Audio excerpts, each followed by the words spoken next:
Yo, I'm in school right now. What's good, all my friends? Help! Help me! That's a lot of big people, but we'll be going through them today because I guess we just can. Offensive lineman, let's get this thing rolling. Let's go.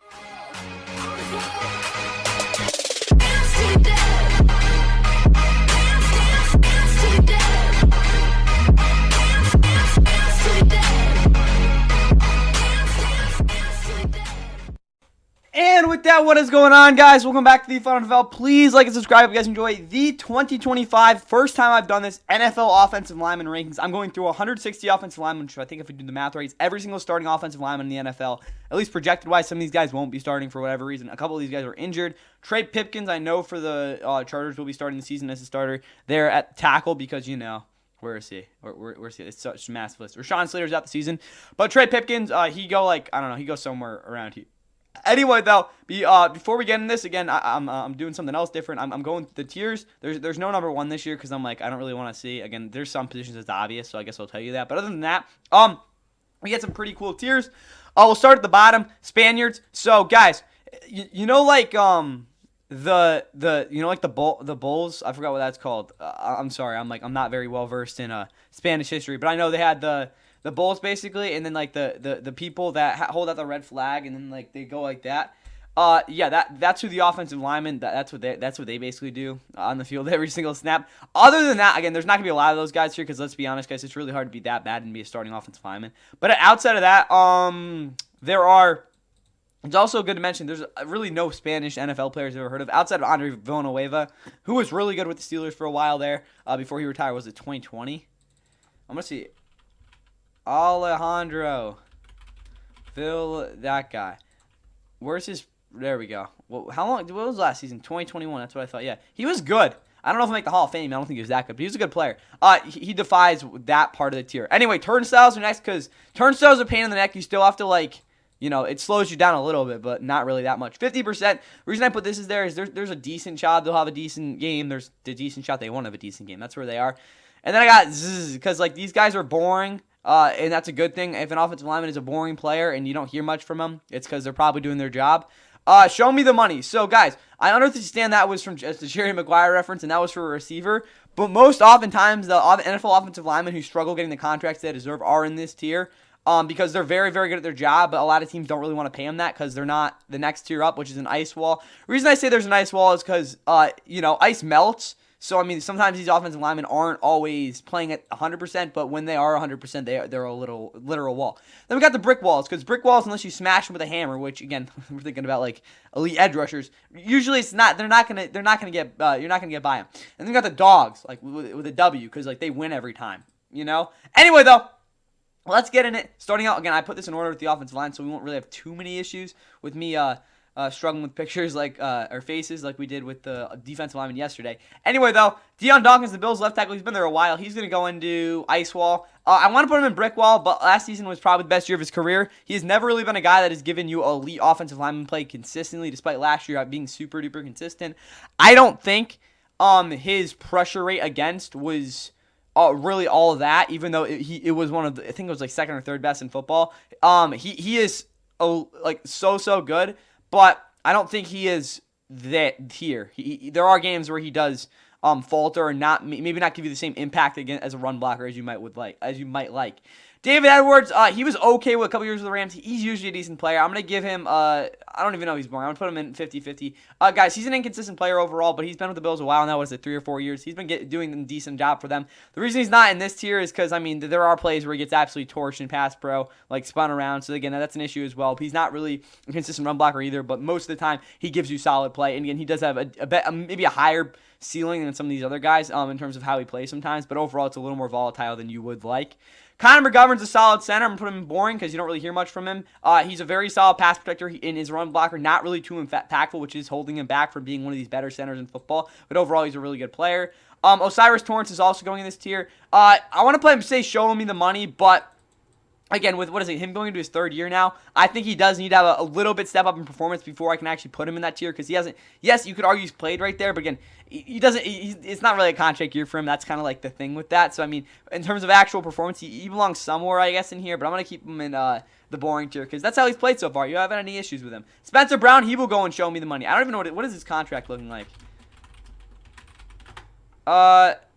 He signed a massive deal, so I guess no. I mean, they showed him the money. That's the simple truth about it. Guys, Spencer Brown's a really good player. The biggest difference between him and Deion Dawkins is that he doesn't set the edge really well at all, but it really doesn't matter because he protects for Josh Allen, and he gives him, what is it, like 3.8 what is it called, seconds per throw, something like that. I don't know how they really figure that out, but that's what I saw on the next gen stats, and also on film, he displaces pretty well when he's not trying to set the edge, so that's good with him. But yeah, they showed him the money, and he's a really good player.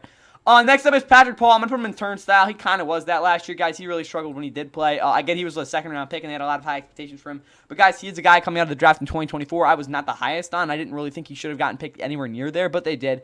I think it was like he was like 90-something on the big board. Anyway, though, Patrick Paul definitely has a lot of room for growth because he's an athletic and really shifty player at times. But at the end of the day, he's not a guy you're really looking at and being like, at this point where you're like, yeah, he's a starting caliber player. With that said, Jonas Saviana, he has looked awesome in training camp. I did like him decently as a prospect. I think he was definitely NFL ready if he got the reps in training camp, and look what he's done so far. I think it'll be a little bit of a rocky rookie season overall from just because of the fact that I don't think he is able to handle some of these speed rushers, maybe as well as he has been able to in camp and in preseason. But at the end of the day, guys, they're going to need him to play well because really there's no one else there that's going to, outside of Liam Eichenberg, who's injured, who's really going to make an impact for them there. Aaron Brewer, he's going to go in boring because that's what he is. He had a really solid season last year. I think, was it with the Titans? I'm like so confused. I swear it was Titans, guys. I was right. Yeah, no, he was with the Dolphins last year? How do I forget about that? I swear I watched that. Whatever. He's a boring player. Like, again, overall from what I've seen, I didn't watch too much of his film last year, but I remember with the Titans in 2023, the biggest notes I had on was the fact that he didn't always get the first hand on the interior defensive lineman, and especially against nose tackles, he did a really good job at displacing them, which is good because again, that's what he's going to be asked to do this year. But again, I guess maybe with the Dolphins, from what I saw, like in the statistically, he looked fine. And I guess I don't even know if I watched 15 snaps of him last year, so I can't give you like a full picture on him. But from what I saw, same old guy, and like again, I'll lean on the stats with that, especially with those getting a big improvement recently. James Daniels, he's gonna go here. He's not old, but like guys, he's just not really that great as a pass protector. A couple of years ago, he was pretty solid, but like these days, I don't know, he's okay. Austin Jackson, I don't know if I put him in boring though. This is tough. I'm gonna make his own tier. Frustrating, and I think this will be a good one. That's also frustrating. But Austin Jackson's going here, guys, because let's be honest, he has the opportunity to get paid more than about 70% of right tackles for one reason only. He is the blind side for Tua Tagovailoa, especially with Tua being Tua. It's going to be something, and I get he's the quick throw offense and all that, which will probably mitigate it a little bit in terms of how much he can make. But guys, no, what are we doing? This is below this. Guys, there's no other right tackle in football outside of, again, I guess, what's his name? Caleb McGarry, but he already has a contract. That is going to be asked to block the way he does. So the fact that, again, he hasn't really been able to take advantage of that and at times doesn't play like a good player, even though he is that overall, is just something that, again, I got to see more consistency out of him. All right, next up for the Jets, this is Olu Fashanu. I'm going to put him in...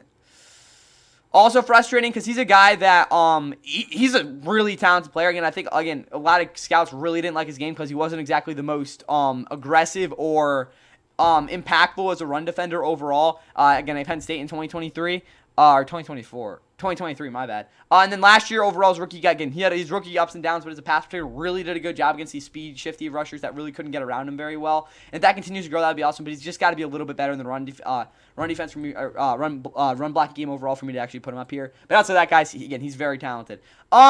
This is, I couldn't tell you who this is. That's Elijah Vera Tucker. I got who's the left guard? Oh, it's John Simpson. John Simpson had a good year. I'm going to put him in boring. He's a solid player. They signed him last offseason. It was a good signing. He didn't really have that bad of a year. Joe Tippmann's going to go in here. Again, a lot of Jets offensive linemen rave about his pass protection, but I don't really care because as a run blocker, he really didn't do a good job at really creating any sort of yards. He didn't really create any sort of yards or gap gaps for not holes, just straight up gaps for what's his name, Breece Hall last year, and even Braylon Allen, who I didn't really know what they were trying to do with him after week 2 in that offense. He didn't really do a good job there, and especially in the duo and sweep game they tried to run last year, didn't really work out with how they used him. So again, those issues I think hold him back here, despite him being again a pretty solid pass protector. Elijah Vera Tucker, he's going in boring too, because again he's had those 2 really bad injuries these first couple of years. Yeah, he was injured last year too, right? Because he played all of 2023. No, oh my goodness. This is so weird. Played last year and then these 2 years. I always get these screwed up. Last year, he wasn't as good as he was at times in 2022 or 2021. 2023, I understand he got injured. And that year really wasn't that good. Last year, he at least played solid. But guys, like, he's definitely got somewhere to go. Armand Membo as a rookie, I think will be... I'm going to put him in, do I put him way up here? I really like him on Membo. I'm going to put him in boring, but he's not going to be boring. So it's kind of a weird thing. He's not going to be boring, but I don't think he'll play to this level as a rookie. He's going to be a great run blocker. It's just going to happen. I'm not saying he's Ikem Ukwanu in terms of how much space he creates just being him. But at the same time, guys, Olu, my bad. Armand Membo will be a nasty player. You do not want to have your star pass rushing defensive lineman go against him because that just won't work out. And also as a pass blocker, still has some work to do. Again, I get he's a little bit choppy in his footwork, and his hands don't really coordinate super well. But outside that, guys, like I really like him coming out of the draft. But he's gonna be here because like I don't see him playing to this level. So we'll see what happens. He definitely can because again, there's usually 2 or 3 offensive linemen that are, I'm going to say elite, but play at a very high level as a rookie. You know what? We're going to put him there. That's where I think how good he'll play this year. Will Campbell, on the other hand, I think he'll be boring, honestly. You know what? I don't want to like think the white guy narrative with like a guy like Joe Alt, but I actually think this is actually a good place for him because last year at LSU there were a lot of questions about him again in terms of playing a consistent level. That's where I think he should aim this year. I don't want to see him trying to completely just dominate every single snap because that's just not going to work for him. I think again if he takes this again snap by snap and really just trying to get his technique down and also do a good job and not letting these D linemen really get a step on him off the gun. That'll be a really good way for him to again continue to have a good development there. Outside of that though, who's the Patriots left guard? I can't tell you guys off the top of my head. It's what's his name? Cole Strange. Cole Strange is a turnstile. He's not Spaniard because like he can block, but like yeah, he can. He really just can. There's really not much else to it. Garrett Bradbury. He's gonna go on boring because I honestly think he's more towards here because he's pretty inconsistent at times. But let's be honest, guys. In terms of an actual pass protecting left tackle, center, he's very, very good. Again, you watch it. A lot of clean passes last year for Sam Darnold. On top of that, as a run blocker, he did a really good job last year. I got to give him his props. But at the end of the day, we're not going to see that same play from him. He's just not that good. But at the same time, very good year from him. Michael Onwenu, he's going to go and show me the money. Has he gotten his contract? I think he has. I have no idea, though. I do not keep track of these contracts, guys. In terms of cap space, that's like, yeah, he did get his contract. But whatever. Mike Onwenu is one of the most versatile and dynamic offensive linemen in football. He's not going to give you this extremely versatile run game package because of the fact that he is more of a downhill lead blocker sort of guy. But at the same time, as a pass blocker, he's very good at sustaining blocks and creating opportunities to scramble for the quarterback, which I think is a good job. Maybe that is, yeah, he does struggle against counters sometimes. That's his one big weakness. But outside that, guys, he's going to give you some of the most valuable play from an offensive lineman in the NFL. Just the fact that, again, he overall is an elite level player, and especially after last year where it wasn't his best season. Morgan Moses, he's going to go on boring. He's a decent player. I don't really have anything else to say because last year wasn't his best year. Orlando Brown is going to go into ice wall. I really like Orlando a lot. The past years have really given me just very high level pass blocking.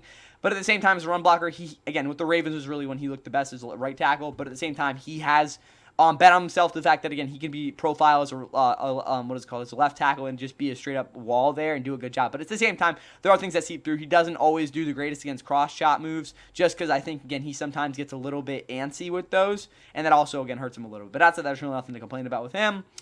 Who do we have here? I honestly don't even know where the rest of this offensive line is because the Bengals' offensive line is kind of a mess, if we're going to be honest. But yeah, Dylan Fairchild, Cordell Volson got benched. I think I have Cordell Volson on here. Yeah, this is Cordell Volson. Cordell Volson is a turnstile. He's not the worst because I still think he is valuable enough as a pass blocker to consistently play. But he's an absolute putrid run blocker. You saw that last year with Zach Moss. That was just a complete mess with him trying to run behind him a lot. And also, like I say, in terms of him as a pass blocker, I'm saying he can sometimes give you that play. Dylan Fairchild is not a better player, though. If there's anything to talk about with him is the fact that he should not have gotten picked in the 3rd round. He wasn't even my top 200, I don't think. He just doesn't have the athleticism, in my opinion, to play at a high level in the NFL. But we'll see what happens. But yeah, Cordell Wilson isn't ideal. Ted Karras is 50-50. He's an okay player. Some people might call him boring, which is fine too. But again, there are games where he doesn't play too well. Again, every guy does, but like specifically him. I think, yeah, is this what we're doing? This is not Lucas Patrick. This is Cody Ford, I think. Or is it Lucas Patrick? Is it Lucas? I don't think it's Lucas. This can't be Lucas Patrick. No, that's Cody Ford. Cody Ford is really bad. Yeah, he's a turnstile. He has played somewhat better with the Bengals, but considering how bad he was in Buffalo and the fact that, again, he really hasn't gotten consistent playing time since then, he's just still a really bad player, guys. I don't know what to tell you there. Amarius Mims, he's going to go in to show me that. No, that's a little bit ambitious. He's not going to go in boring. I got to create another tier. We're going crazy with this. What color are we doing? This is going to be our color. Potential. Amarius Mims going there, guys. Amarius Mims is a rookie. Didn't get a crap ton of snaps from what I saw. And on film, there were games where he got exposed a little bit, but there's so much potential with him. Because, again, there's reps where you're like, oh, my God, you just cannot do anything about that. But at the same time, like I said, there were some ugly things, too. But, again, screaming potential, and he's not a boring player, so I had to keep him above there. Up next, we've got, what is this guy? What's his name? Is it DeJuan Jones? I think that's right. He's a turnstile. He's not a Spaniard, even though he played like that last year. I'll give him some faith in him because he started out pretty decently. Joe Bitonio is so old, but he's still an ice wall. The reason I don't see his brick wall is because his play definitely fell off a little bit last year, and he also got injured, so, like, that's what's up with there. Ethan Polk is a really good center. I'm going to put him in Show Me the Money. Again, he's one of the more underrated players in football, guys. I haven't really, on film, there was really nothing to complain about with him. Wyatt Teller, he's going to go in boring at this point in his career, guys. He's not the same player we saw way back in 2020 or 2021. 2022, 2023 was still a decent player. The past few years has not been, or really just last year. He was not the same in pass protection, but at the same time, still a decent run blocker. And I think that Cody Ford or whoever runs behind that offensive line will do a decent, have a decent production because of his, place in that scheme. With that said, though, Jack Conklin's going to go in to Show Me the Money, too. Guys, he's still a high-end tackle, even though he always gets injured. And last year, he finally was healthy and played just like that. Ronnie Stanley was so good last year. He can't go in ice wall because it was just 1 year. But, guys, he had the best year since 2019, probably last season. He was absolutely phenomenal. Outside of the fact that as a run blocker, he was not giving you the same, I don't want to say impact, but just overall displacement. And I think that was the one thing that really, like, the separator in terms of, again, what we saw in 2019. But even overall, yeah, honestly, he was probably better in pass protection than he was in 2019. Again, trying to compare those two. Is that Andrew Voorhees? There's no way that's him. Is that who they're starting there left at guard? It is. Andrew Voorhees is a decent player because he's so big. But I'm going to have to put him in 50-50 because, again, despite him being a guy that has potential for sure, I don't know if you can really trust him there. Tyler Linderbaum's going into ice wall. He's a really good center. It's just the fact that he isn't exactly always going to give you maybe the elite performance. But overall, he's still awesome. Up next, we've got Daniel Falele. I'm going to put him in boring, even though he's huge. Overall, as a run blocker, he doesn't really have the most crazy game, even though you might think that. And as a pass blocker, again, you can get under him and move around him pretty easily. But again, when he latches onto you, again, under the armpit, you're just really screwed because you can't run power on him if he's able to do that. Up next, we've got the right tackle. What's his name? How am I forgetting this? Roger Rosengarten. He's going to go in turnstile. He was pretty atrocious last year. He was not ready to start, and I don't really see anything since then to really see otherwise. But again, that's kind of what happens when you put a guy who really wasn't ready coming out of the draft as a starter. Broderick Jones. He's going to go in frustrating as well. Broderick Jones is a guy that I think has the potential to be a good player, but he really hasn't shown it outside of a couple games so far in his career. And again, he's just a guy that's going to have to take a step up if he really wants to, maybe be a starter at some point. But he's getting the chance this year. Isaac Salamalu, he's going into ice wall. He's so underrated. He's a really good run blocker. As pass blocker, he's never been the greatest. That's why, again, like Madden might not love him, but he's a very good player. Zach Frazier, I want to put in brick wall, but that's just not fair. I'm putting him in. He's one of the better centers in football. Like, he was probably the third or fourth best center in football last year. The film was absolutely phenomenal. He might have given up 2 or 3 pressures at most in a game last season. He was just a complete wall there. And, again, like I said, Tyler Linderbaum and him are pretty close in performance, outside the fact that I think Tyler Linderbaum's a little bit better as a run blocker. And, again, I just don't think that Zach Frazier's in the best scheme for him that way. But outside that, again, he was so good last year. There's, again, very, very shocked at how well he played. Again, I graded him pretty well out, but not that good. Mason McCormick has some work to do. I'm still putting him in, again, most of the time I'll give you okay play, but again, that's like okay, not always the greatest, so that's where I'll put him. Then we got Troy Foughton now, who was a rookie, didn't get too many snaps. I'm going to put him in potential. No, he's not that good. I'm putting him in 50%. I don't know where to put Troy Foughton because he got injured. Or he didn't get injured, but yeah, he didn't play. Did he even play last year? Why am I just like not remembering what happened to Troy last year? We're a little bit geeked right now, just so you know. Yeah, this is usually what happens. You know, the memory and all. Anyway, though, I think we're good. All right, Troy Fautanu. Where are we at with him? Again, bear with me, guys. Yeah, he only played one game last year. That's what I thought. Coming out of the draft, he was the most technically refined guard or tackle I bet I've graded. So for that reason, where do I even put him? Where did he go? Oh, I don't even know where I put Troy Foughton now because he didn't play last year. Like there's like we're gonna put no. What do we have for that? Blue, maybe. Yeah. That's where I'm putting Troy Foughton because he got injured. That's not fair for him. Even though, again, he's probably, in my opinion, somewhere like around here or here in terms of how good he could actually play. But at the same time, he's not the most physically gifted either. So that's true to say. Fair to say. Bernard Raymond, he's ice wall as well. He's a guy that, again, will be able to consistently give you really good play. Quentin Nelson, this is a guy that I really don't want to put in brick wall, but he really is just more talented than maybe everyone except Ronnie Stanley here. But again, he's also the best run blocker of this group by a good margin. Again, I don't want to be called overrated, but I really think this is fair to give him that because last year was his best year I've seen out of him since 2021, and I think he just really deserves to be in this tier, to be honest with you guys. He's not. Do I call him elite? He gives you elite run blocking most of the time. As a pass blocker, I understand that's a little bit of an issue for him at times, but like he's just such a good run blocker that I really don't know where else to put him, to be honest with you guys. I could make his own tier, which I think would be fair, but I really think he gives you higher performance at his ceiling than really all these guys could ever. So that's where I'm putting him, even though, again, I understand that might be a little bit of a hotter take for some people. Outside of that, though, who are they rocking the left guard right now? Yeah. Or, my bad, center. Tanner Bortoloni is going to go in turnstile. He was not great last year. Let's just put it like that. Matt Goncalves, I think, is a solid backup, but as a starter, we don't really know yet. So I want to put him here, but I'm probably going to put him in turnstile as well. Though both those guys are very unproven and have not played at a decent level yet in the NFL. Braden Smith is boring. I want to put him in show me the money, but like I don't think he's ever played at that level yet, so I think that's fair. Again, he's just kind of there. He's just not gonna give up too much pressure. Again, even though at his position that is definitely a higher pressure position. Again, not just like in terms of actual like you just think like that mind pressure, but like also like in terms of statistics.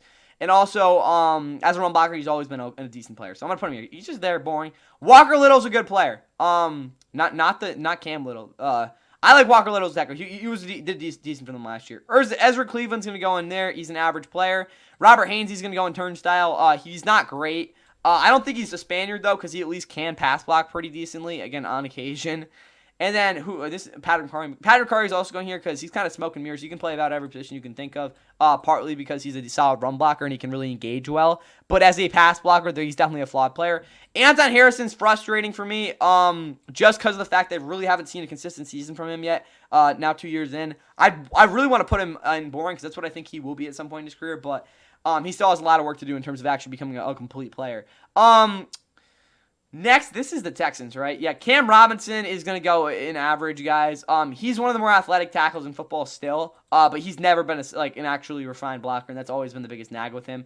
Laken Tomlinson's also going to go here. He's old, but he's definitely declined in performance over the past 3 years pretty dramatically from where, again, when he was it the Jets or even the Niners, he was a really solid player for them. But at this point, he's just kind of an inconsistent guy.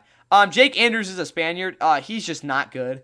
I get it, again, outside of winning the training camp spot over David Andrews, who was 31 by that point 2 years ago. Again, with in the first season, last season with Bill Belichick, he really, again, when he started that year, he kind of sucked. Then last year when he played before he got injured, he just was not good. I'm not a fan of Jake Andrews coming into the season. Titus Howard, maybe? Is that who we're on?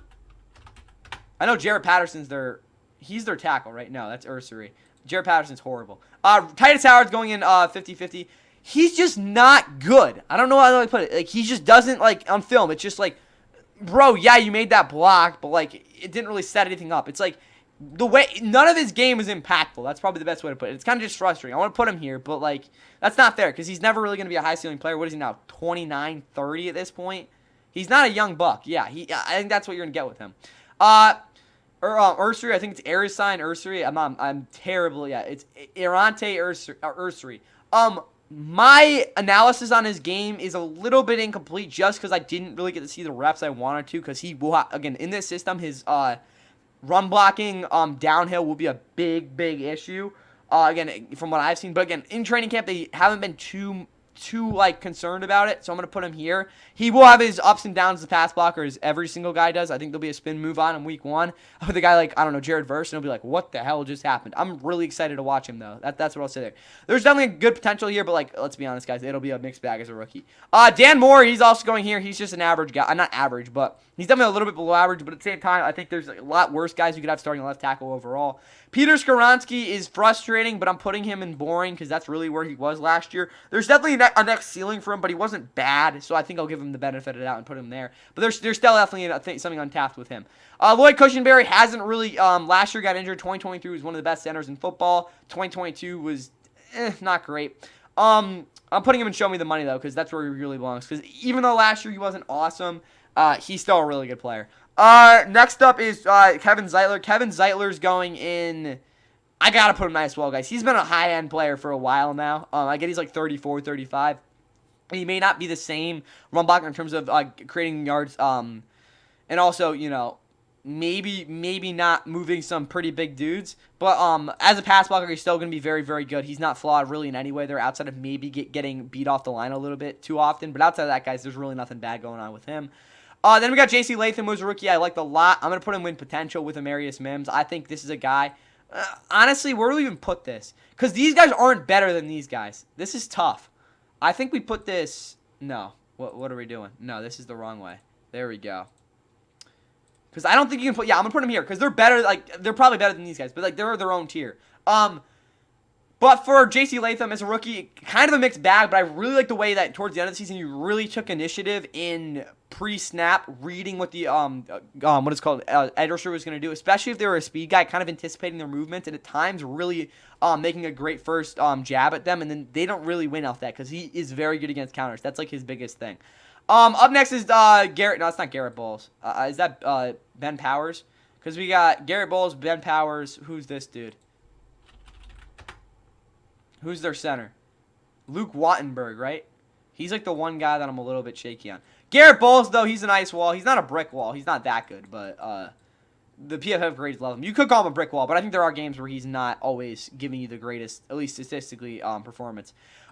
This is Ben Powers. Ben Powers is a solid player. He's boring, but he's definitely solid. Luke Wattenberg is going 50-50. Probably the worst offensive lineman on this team. That's not a bad thing, but he's not awesome. Quinn Miners is one of the best players, offensive lineman in football. He was downright elite last year. There's really nothing bad I can say about his game other than the fact that he didn't create as many holes as I would have liked. I'm joking. He's so good. Like, there's not many guys that are better than him. Mike McGlinchey, he's going to go in. No, I'm joking. I'm putting him in frustrating. Is probably the best word to put him. Again, he's old, but, like, he still goes here because there's so many plays in film. Like, bro, if you were just a little bit quicker to that, you would have made the play. Again, he's an overrated, overpaid player, but, again, there's not too many average, or starting caliber right tackles in football, so the fact that he is one of them is part of the reason that he's going to go here. But he's still a frustrating player. Again, this is really meant for young guys to beat the point. Rashawn Slater, when he's on the field, he's, like, here, but, like, let's be honest, he's going here because he's injured. Like that's just a simple truth about it. No, but realistically, he's up here. Up next is, who do they have running out there left guard these days?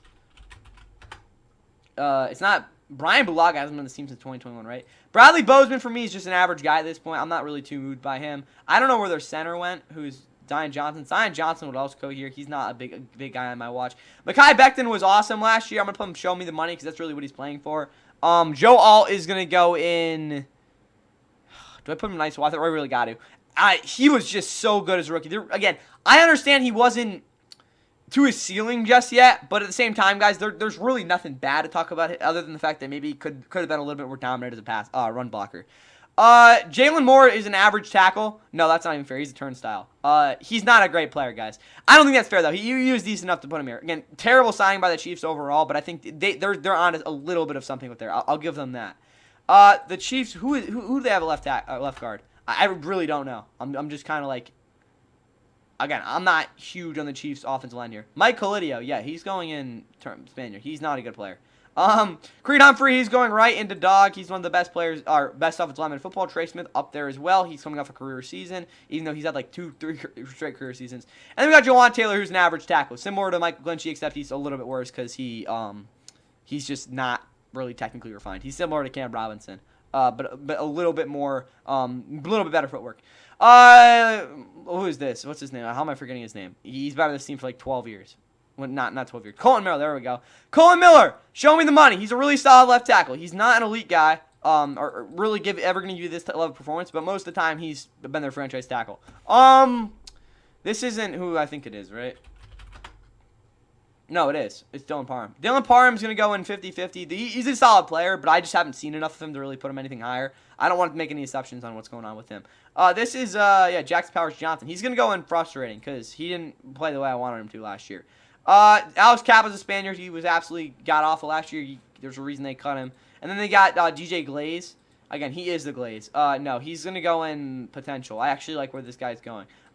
Same time, he's probably not a starting caliber player at this point, but he's got really, really good burst off the line, and also I really think he could be a big, schematically, advantage player if they use him the right way. And then Thayer Munford Jr. was just a kind of a backup player, so you could have put him here, but I'm not going to. Larry Tunsil, brick wall. Last year didn't really play like that, but again, I think he's earned the right to be put there. This isn't Sam Cosmi. This is Nick Allegretti. He's going to go in... boring? No. He's going in average, or 50-50, because 50%. Because, like, guys, let's be honest. He's, that's not even fair. Let's redo this to 70%. Let's, like, no, it's going to go 50. Yeah, I'm keeping it 50. But, Nick Allegretti doesn't move me as a player. Like, if he, like, was off this team, it's like, whatever. It's kind of like the series. Like, you're going to get 50% of this. Yeah, that's what I'll put there. Outside of that, though, this is their center. His name is, not Quinn Miners. This is Power Biotitz. He's going to go in boring because he's a solid player, nothing more. Sam Cosmi's going in. He's got to go in ice wall. He's been that good.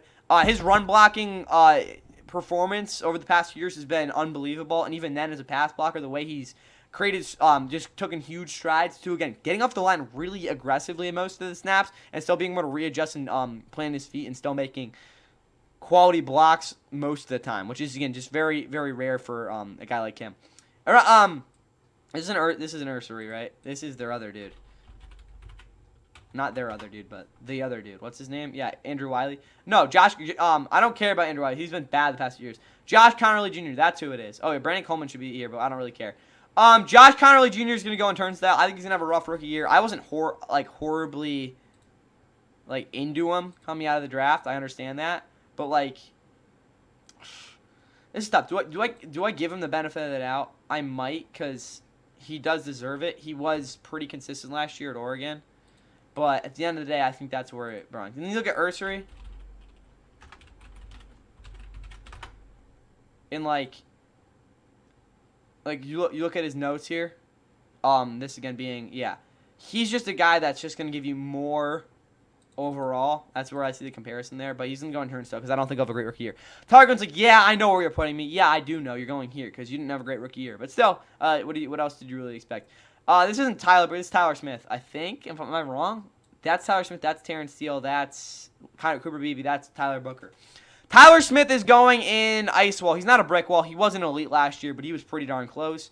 Cooper Beebe, really excited. I'm putting him in potential. I think there's a lot going on there, even though, again, he maybe not. Well, again, he will not, I don't think he'll ever be a first-team All-Pro. He's not that good, but he had a really solid rookie season. Tyler Booker, I think he'll have a rookie year. I wasn't the biggest fan of him coming out of the draft. At the same time, he's going to be a decent pass blocker. That's what Nick Saban did with him before. Again, Nick Saban left, and Kalen DeBoer did a really good job at kind of taking on what he'd started to develop. And again, the offensive line coach did a good job with that too, and it looks pretty solid there last year. But at the same time, there's definitely some sort of cap to what you're going to be able to see out of him. You got Terrence Steele, who's not a great pass blocker, but it's a really good run blocker. I'm going to put him in boring because, I mean, not really, because it's not he's actually pretty fun to watch on film, but he kind of amounts to that.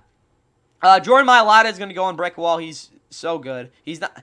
Do I put him as a dog? I don't think so because there's a difference between him and the guy we're gonna get to in a minute. This is Landon Dickerson. He's gonna go in ice wall, almost brick wall, but I don't think he's as good in terms of that. And then we've got this isn't who I think it is. No, is it Cam Jurgens? I think it is. Cam Jurgens was actually pretty solid last year. Again, he wasn't the big glamour for that offensive line though. This is Tyler Steen. I think. I don't know. There's no way they start him, right? I think that's Tyler Steen though. It is Tyler Steen. Tyler Steen is a turnstile. He was bad last year. I'm sorry, that's just simple truth there. And then we got, Lane Johnson's going to be a Hall of Famer. That's pretty set in stone. The difference between him and Jordan Mailata is just, again, when you watch them play, there's just, again, in terms of, like, we're talking about technique being, like, precise. Lane Johnson's about perfect, and Jordan Mailata is close to that. But that's really the difference, even though I think Jordan Mailata is a little bit, is definitely more physically gifted. Lane Johnson is so much more. Again, there's no one like him in the NFL in terms of how he's able to consistently just always execute. And for that reason, I mean, there's just you can't beat that if you're Jordan Mailata unless you take to that level, which I don't know if he'll ever be that because he's one of the best tacklers in football. There's no way around that. Arguably the best. But there's just a difference between him and Lane Johnson. And then, this is tough. Honestly, I'd throw Jordan Mailata out there. He deserves it. Up next is Andrew Thomas. He's going to go on brick wall. He's one of the best tackles in football, even though he got injured last year.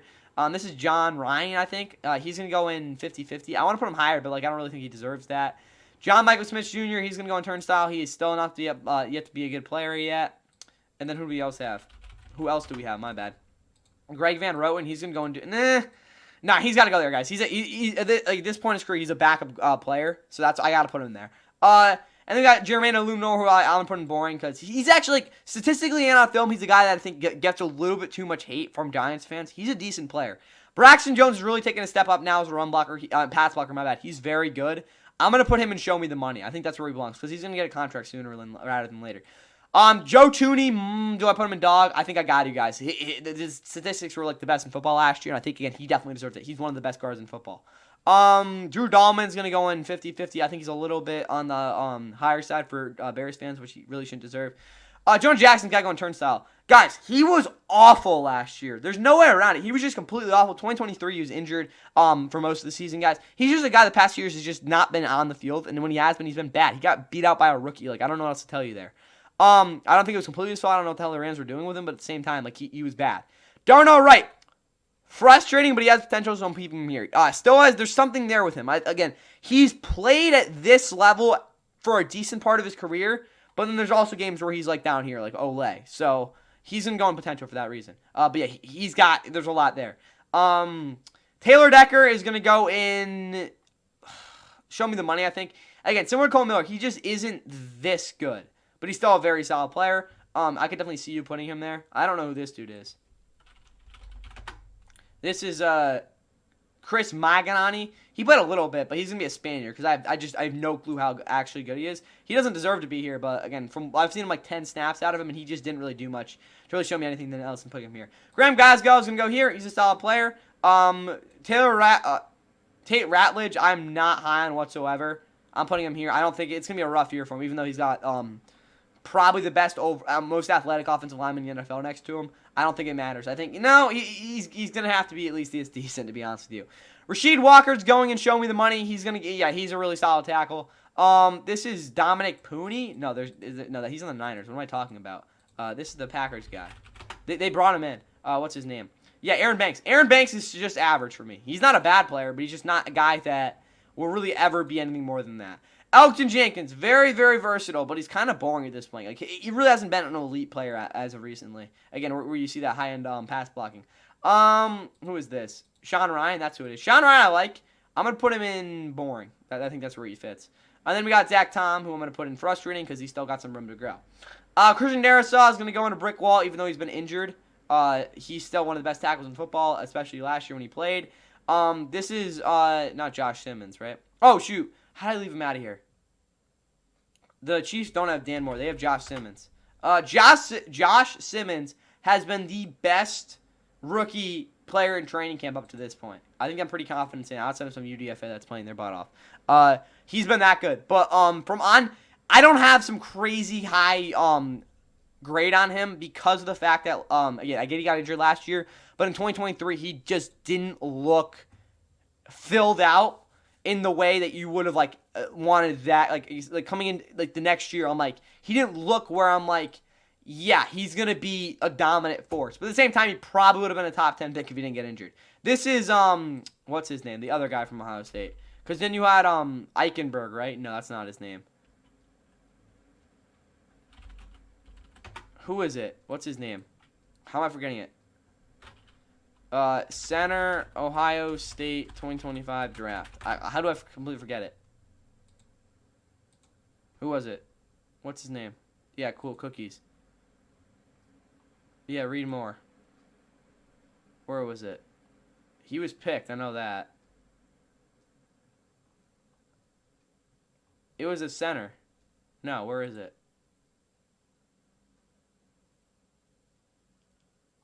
I don't know, whatever. It was a center. Anyway, though, back to it. This is, what's his name? Yeah, Donovan Jackson. Donovan Jackson, I think, will have a solid rookie season, especially with the group he's in. I kind of like contract that with Taylor Rowledge, but he's just a better prospect, so I'll put him there. Ryan Kelly doesn't look too impressed. He's coming over from the Colts. He is boring, but I'm putting him in show him money because he's a really solid center. Will Fries goes there as well because he had a great season last year. Then we have Brian O'Neill, who I think also will go there because he's a very underrated player. Tristan Wirfs is going right into dog. He's one of the best tackles in football. Again, there's so many offensive linemen. There's just guys that deserve to go there. I might have to bend Trey Smith down now that I think about it. He's not that good. But he's close to that. This is this is the other dude. What's his name? That I always forget. The Bucks have like prominent offensive linemen. He's just not the guy yet. Ben Bredesen. He's an average player, and I think that's all he needs to be. Graham Barton is better than JPJ at this point. I'm putting him in potential, even though he definitely deserves to be up here. He was really good as a rookie, but he wasn't my guy out of the draft. And again, the fact that even last year, even though he played at a higher level than a guy like Jackson Powers Johnson, but did by a decent bit, I still think he left something on the field to be, again, up here. Because he's got a lot of potential. That's just the simple truth about it. Jackson Powers Johnson does too, but he was more frustrating than actually having that potential. Again, these are guys that are they were bright last year. Like they're just going off. Frustrating is like you didn't really do all that for me. I need to see something more, even though again you have that potential. Cody Mack is gonna go on. Yeah, he's going here. He made a lot of mistakes last year. There were some games where he gave like 8 pressures. I think it was that bad, and it was just because he just flawed overall. But again, he's also again there's definitely a floor with him because of the fact that he's gonna be a solid pass. Not pass blocker. He's going to be solid in the run game just with the fact that he moves very well there. Luke Gedeke, he's going and showing the money. He's a very good tackle. Jake Matthews, he's boring, but he's got to go. I don't want to put him showing the money because that's just not fair. He's a really solid tackle, guys. Like, he belongs to these other two guys, Colton Miller and Taylor Decker. Those are guys that I'm like, that's franchise left tackle. Don't have to worry about that position. But they're never going to give you this level of play. Again, he's a very boring player. That's the simple truth about it. But he's a better, again, he'll give you higher end consistency than these guys will. I don't know who this is. That just it's not popping in my head. This is Matthew Bergeron. Matthew Bergeron's going in turnstile. He's not a great player. Even though last year he gave you pretty much average level play, I need to see another year of it because I was not convinced of what I saw in 2023. It was pretty bad. Ryan Uziel, average. He played a little bit, not the greatest, not the worst. Chris Lindstrom, I'm putting him in brick wall. He wasn't quite good enough for me to actually put him up here, even though he was so fantastic a couple years ago. He's very close to being a dog, but I just don't see that same lasting impact down and down that some of these other guys give you. Cale McGarry is going to go in, show me the money. He's a really good player, even though, again, I understand that the past couple of years, 2 years, he hasn't really been as good as he was in 2023, or 2022, but he's still been good enough where I think he deserves to be here. Who is this? Is this just some rando that I'm not keeping account of? No, where is he? I'll put him down. Cale McGarry probably goes there. I don't know who this dude is. He just showed up. What are you doing here, bro? That's where Zion Johnson was. He's gonna go here. That's where he was. Ikemu Kwanu, frustrating. Last year showed some stuff, but he still has a lot of work to do. Simple as that. That's Austin Corbett. That's Taylor Moton. That's Damian Lewis, and that's what's the last guy? Robert Hunt, I think so. Damian Lewis is a good player. I'm putting him in boring though, because that's kind of where he's at. Austin Corbett's going and show me the money. He's very, very good. He just hasn't given you elite performance consistently on like these guys' levels. Like he's not that great. Robert Hunt, I'm also gonna put in potential actually. I understand he's 4th year now, but guys, there's still something there. Again, he's better. Like he plays this level, But again, I think he belongs in this category because there's still something left. So it doesn't. These guys aren't worse than these guys. Most of them are, but like a guy like like these guys are very similar in Robert Hunt and again, I get Robert Hunt already has his money, but like I'm putting him in Show Me the Money because that's fair. Even though again he has a lot of potential. This is Taylor Moton. He's gonna go in boring because that's where he is at this point. He's a solid right tackle. You work with it. Kelvin Banks. I'm actually expecting him to have a good rookie season. I'm putting him in potential. I wasn't the biggest fan of him out of the draft just because I didn't love his fluidness, but I actually think he'll instead of sinking, he'll swim in that same situation. Trevor Penning is a Spaniard. He has been one of the worst players I've ever seen, honestly. Now we got Eric McCoy. He's kind of fallen off a cliff. He just has not given you good play the past couple of years, but again, still decent enough to be a starter. Who do we got next? This is Cesar Ruiz. He's average. And then we got Talisi Fuaga, who has a lot of potential. This is what's his name? How am I forgetting his name? It's Johnson Jr., right? How am I forgetting his first name? Cardinals. What's his first name? Yeah, no. There we go. Paris Johnson Jr., there you go. He's going to go in boring because that's where he played last year, guys. I'm giving you guys a non-biased analysis on his play last year. It was boring, which, again, there's more to it for sure. There's definitely potential, but I didn't really see enough for me to be like, yeah, again, if he stuck like this the rest of the career, I wouldn't be too surprised. But, yeah, there's definitely more there. This isn't Elijah for a lot. This is Evan Brown. Evan Brown is a turnstile. He wasn't awful last year as a run blocker. He was actually pretty solid. But as a pass blocker, he just isn't really quick enough or technically refined in the fact that, again, against speed rushers, he sometimes missteps, and that really burns him. But overall, he's still going to be good enough run blocker to play. Elijah Frolat's very underrated. I'm putting him in boring, though, because he doesn't really impact you much as a pass blocker, which is part of the reason that Kyler Murray didn't really always trust the pocket. That's partly because he can't see over the line, but that's, again, there's also that reason for it as well. Isaiah Adams is an okay player. I think I can stick with that there. And then you've got, what's his name? Yeah, Jonah Williams. He's average as well. The Cardinals got a bunch of average offensive linemen. Trent Williams. He's going to go in ice wall because he hasn't been healthy. But when he is healthy, he's, there. Nah, he's got to go and break a wall. But yeah, he was too injured last year. Stay healthy, Trent. Then you get to go here. But you can't be a dog if you're never on the field. And also your team doesn't win. Anyway, though, this is, what's his name? The reason I say what's his name is because, again, I know these guys. They're just not popping up. There we go. Ben Barch. Ben Barch is a turnstile. He's not great. I don't really know why they signed him. Jake Brendel's a little bit better. I'll put him in average. Dominic Pooney got injured, but when he's on the field, he's also average. And then Colin Abkavit, too. I guess is a little bit better. I'm putting him in frustrating, though, because he doesn't always give you really good play at all.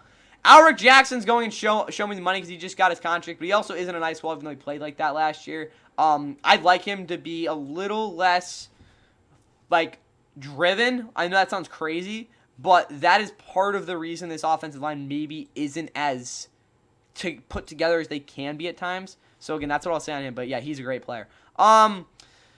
Steve Avila is boring. He's solid, though. Coleman Shelton's a decent center, but still not awesome. Kevin Dotson's going in. He's not that great. I'm putting him in Show Me the Money, too. And then we got Rob Havenstein, who is a boring, solid left tackle. Right tackle. He's been there forever for them. Now wrapping it up again. If you stuck around all the way to the Seattle one, you're crazy. But here we go. Charles Cross. He is a guy who will be getting shown the money soon. He's very good. Greg Zabel. Potential. Again, as a rookie. I don't know. Then we got Olufunami, whatever his name is. He's a turnstile. He's not great, even though some people really like what's going on with him. He is yet to show me to be even a competent enough run blocker, kind of warrant some of that pass rush or pass protection development that we've seen this offseason. But again, we haven't seen it on the actual game film. These other two guys, bear with me here. Who is their left guard? Right guard, there's a reason. Anthony Bradford. He's not actually too bad. I'll put him in average. And then you got Abraham Lucas, who will go in Show Me the Money. No, he's going to go in potential. No. He's frustrating, but I'm putting him in boring because that's really what he's been. Anyway, though, there's 160 grades for offensive tier rankings for offensive linemen. I hope you guys enjoyed this. Again, it was really a lot of guys to go through. But again, comment down in section below. Who do you think is the dogs of offensive linemen in the NFL? And then every other thing. If you have any concerns about these tier rankings, well, it's my opinion. Go make your own one if you want to. Anyway, that's all I got for you guys here. And yeah, here's the next position we are going to be doing tomorrow. To play a lot of snaps for them this year. Let's see some of them step up and make some plays out here. Gabriel has been very good so far. And this one is picked off and going back the other way. Now it's a foot race, and that is that. Welcome to the Philadelphia Eagles, Andrew Makuba. A pick six the other way on the first play of the second quarter. You'll see the crossing route by Deontay Johnson. Makuba undercuts it, pushes him, he gets in between.